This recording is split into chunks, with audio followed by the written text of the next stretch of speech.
तांकां गेले कांय दीस न्ही हांगा उदक ना सारकें, लायट ना, खंयचे प्रत्येक रुमांनी फिटींग सारकी ना, उदक येना, गरम उदक मेळना तांकां न्हांवपाक आनी there is no proper sanitation.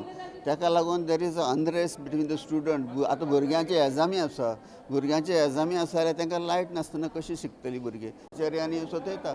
So these are the basic amenities, water, electricity and mess. We are already paying the whatever fees are there for the mess every month. So these are basic things what we demand. आता आम्ही प्रिन्सिपलाक मेळ्ळा, ती म्हणटा आपणे paper work केला आणि it is a duty of some PWD department. We said we are volunteering with you, we will come with you, just sort out this issue. Principal म्हणटा सरकाराच्या कानार घालांक एक्शन GSIDCन घेवपाची.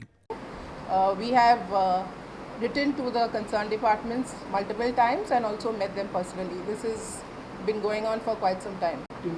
No, they have said that they are looking into it and some of the work actually is being done by PWD. Civil work is being done. There's a issue with the electrical maintenance. Water supply also we have written, as you can see from the various letters, because water is not being supplied to the main line. In fact, I think there's a problem on the whole plateau, Bambolim plateau. So water is being supplied with tankers. But the tankers oftentimes not sufficient to meet the needs of the student, as you can see from the various letters that we have written to the authorities. प्रिन्सिपलाक घेवन ते GSIDCत Pawle. GSIDC खंय फुडल्या 2-3 दिसांत कितें तरी उपाय काडटली. बांबोळच्या ओंकार फळारी.